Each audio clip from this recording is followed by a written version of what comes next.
सभी कालों की प्रवृत्तियां आज देख लीजिए। 2-4 वीडियो जितने बनेंगे हम सबकी प्रवृत्तियां दे देंगे। और ये एक बात समझ लीजिए कि हर वर्ष एक प्रश्न प्रवृत्तियों का आता है, वो चाहे छायावाद की विशेषताएं या प्रवृत्तियां पूछे, छायावाद की या फिर रीतिकाल की या फिर आदिकाल की या फिर वीरगाथा काल की या फिर किसी भी काल की। जितने भी हिंदी में काल हुए हैं, किसी न किसी एक की वो आपसे एक प्रश्न में पूछेगा कि निम्नलिखित मतलब निम्नलिखित में से कौन सी आदिकाल की विशेषता है, या फिर छायावाद की 2 विशेषताएं लिखिए, या फिर रीतिकाल की 2 प्रवृत्तियां लिखिए। ऐसे करके आपसे क्वेश्चन पूछेगा, 2 नंबर खिसक जाएगा अगर आप इस वीडियो को नहीं देखेंगे, इसको नहीं याद करेंगे। चलिए हम सबसे पहले आदिकाल की विशेषता बताते हैं। कक्षा 10 के लिए तो 100% महत्वपूर्ण है और 100% एक प्रश्न आता है। इंटर वालों के लिए भी एक प्रश्न बन जाता है, कभी कभी, ज़्यादा नहीं बनता, कभी कभी एक प्रश्न बन जाता है, इसलिए इनको मत छोड़िए, क्या पता कौन सा प्रश्न आपको ले डूबे। तो आदिकाल में क्या था? देखो, आदिकाल तो आप जानते हो, आदिकाल शुरुआती काल था, प्रारंभिक काल था, जिसे वीरगाथा काल भी कहा गया। वीरगाथा काल था, तो वीरगाथा काल में क्या हुआ था, जैसे कि चंद्रबरदाई ने पृथ्वीराज रासो लिखा, तो उसमें चंद्रबरदाई जो थे वो पृथ्वीराज के दरबार में रहते थे। तो जब उनके दरबार में रहते थे तो उनके आश्रयदाता कौन थे? पृथ्वीराज, यानी उन्होंने आश्रय दे रखा था चंद्रबरदाई को।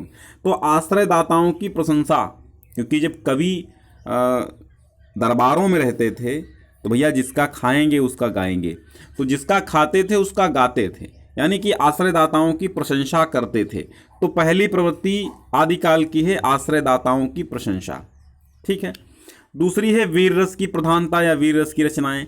वीर रस की कविताएं लिखी गई, वीर रस से ओतप्रोत कविताएं, क्योंकि जो कवि होता था, जो दरबारी कवि होता था, वो राजाओं के दरबार में रहता था, और जब राजा युद्ध में लड़ते थे तो उनको वो और साहस बढ़ाता था, वो उनको बहुत उत्तेजित करता था युद्ध करने के लिए, और उनकी तारीफ करता था, उनकी प्रशंसा करता था। तो उनकी प्रशंसा में युद्ध वर्णन होता था। तो जब कवि प्रशंसा करता था तो राजा और उत्तेजित होकर के और एक्साइटमेंट होकर के युद्ध लड़ता था। तो वीर रस प्रधान कविताएं लिखी गई। ये 2 प्रवृत्तियां आपको याद रखनी चाहिए, क्योंकि सीधा सा आप ले लीजिए चंद्रबरदाई पृथ्वीराज रासो। पृथ्वीराज रासो के रचयिता चंद्रबरदाई हैं, और जो चंद्रबरदाई हैं वो पृथ्वीराज जी के दरबार में रहते थे। अब दरबारी कवि थे तो आश्रयदाता की प्रशंसा करते थे और वीर रस की कविताएं लिखते थे। श्रृंगार रस का पुट भी मिलता था, ठीक है, श्रृंगार रस का पुट भी मिलता था। देखो, श्रृंगार रस सभी कालों में, ये तो ऐसी एक प्रवृत्ति है जो सभी कालों में थी। रीतिकाल में भी थी, आदिकाल में भी है, छायावाद में भी है, द्विवेदी युग में नहीं है, ठीक है। बाकी श्रृंगार रस का पुट आपको मिलेगा। श्रृंगार वर्णन राम काव्य में भी है, श्रृंगार वर्णन आपका कृष्ण काव्य में भी है, ठीक है। सगुण निर्गुण में नहीं है, उसमें निर्गुण में भी प्रेमाश्रयी में श्रृंगार का वर्णन है, लेकिन जो प्रेम ज्ञानाश्रयी है उसमें नहीं है। तो 3 प्रवृत्तियाँ आपको समझ में आई, आश्रयदाताओं की प्रशंसा, वीर की प्रधानता और श्रृंगार का पुट। अब देख लेते हैं चौथी विशेषता ये है। चौथी विशेषता क्या है? चौथी, रासो काव्य परंपरा। देखो ना, पृथ्वीराज रासो लिखी गई, स्थूलभद्र रास लिखा गया, कितने रास काव्य लिखे गए? पृथ्वीराज रासो था, ठीक है, परमाल रासो था, जगनिक ने लिखा है, ऐसे करके तमाम रासो छंद लिखे गए। तो रासो काव्य परंपरा आदिकाल में चली। फिर कल्पना की प्रचुरता। कल्पना की प्रचुरता मतलब कल्पनाशीलता बहुत थी उस काल में। जो भी वर्णन करते थे काल्पनिक वर्णन होता था, कोई सच्ची मुच्ची नहीं था, ठीक है। और छठी है प्रबंध एवं मुक्तक काव्य की रचना।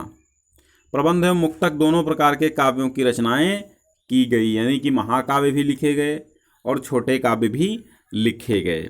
चलिए, तो ये आपकी जो प्रवृत्तियां हैं, आपकी विशेषताएं हैं, ये आपकी आदिकाल की हैं।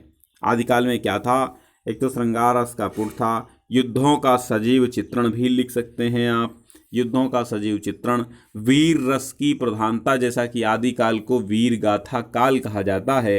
तो जब वीर गाथा काल कहा जाता तो आप एक विशेषता थी कि उसमें वीर रस की रचनाएं हुई थी, वीर रस का वर्णन हुआ था, वीर रस का प्रयोग अधिकाधिक हुआ था, ये सब लिख सकते हो।